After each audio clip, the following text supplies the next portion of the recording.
ఇక నిన్న మొన్న ఆ మధ్యలో అన్ని కుక్కలు మొరిగినాయి. నిన్న మొన్న ఒక నక్క బయలుదేరింది, మొన్న సూర్యాపేటకు పోయింది, నిన్న కరీంనగర్ పోయింది. ఆయన అంటుండు నన్ను ఏం బిక్తారు మీరని. మొన్న మాట్లాడింది మీరు చూసుంటారు, కేసీఆర్ గారు మాట్లాడింది, నా ఎంటిక కూడా బీకలేరని మాజీ ముఖ్యమంత్రిగా మాట్లాడిండు. ఇది మాజీ ముఖ్యమంత్రి మాట్లాడే భాషనేనా? భాష గురించి, భావం గురించి, ప్రజా సమస్యల గురించి మాట్లాడే చంద్రశేఖర్ రావు 10 సంవత్సరాలు ఈ తెలంగాణ రాష్ట్రంని పట్టి పీడించి వేధించి దోసుకొని దోపిడి దొంగలాక అడవి పందుల్లాక తెలంగాణ రాష్ట్రాన్ని సర్వనాశనం చేసి 10 సంవత్సరాలలో 100 సంవత్సరాల విధ్వంసం చేసినావు. ఇవాళ మమ్మల్ని ఎంటిక బీకలేరంటావా?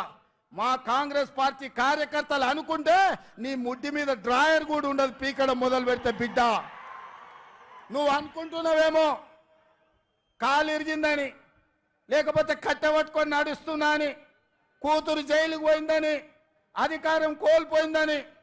కొంతకాలం మేము సంయమనం పాటించినాం.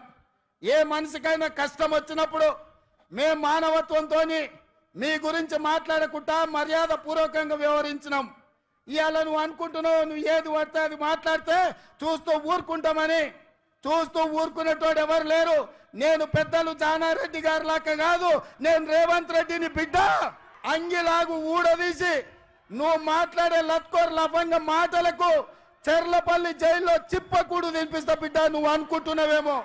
ఆనాడు చెప్పినా ఈనాడు చెప్తున్నా, నువ్వు పేదలకు డబుల్ బెడ్రూమ్ ఇల్లు కట్టియలే, నేను మాత్రం నీకు తప్పకుండా డబుల్ బెడ్రూమ్ ఇల్లు కట్టిస్తా చెర్లపల్లి జైల్లో. ఎందుకంటే కొడుకు కోడలు వస్తే యాడు ఉండాలి, బిడ్డ అల్లుడు వస్తే యాడు ఉండాలి. అందరు కలిసి చెర్లపల్లి జైల్లో ఉండేటట్టు మీకు డబుల్ బెడ్రూమ్ ఇల్లు కట్టించే బాధ్యత మా లక్షలాది మంది కాంగ్రెస్ పార్టీ కార్యకర్తలు తీసుకుంటారని చెప్పి నేను ఈ వేదిక మీద నుంచి చెప్పదలుచుకున్నా. సూటిగా నరేంద్ర మోడీ కల్వకుంట్ల చంద్రశేఖరరావుకు విసిరదలుచుకున్నా. నేను, నా మిత్రులు, నా సహచర మంత్రివర్గం 100 రోజుల్లో మా పరిపాలన మీ ముందల పెట్టినాం.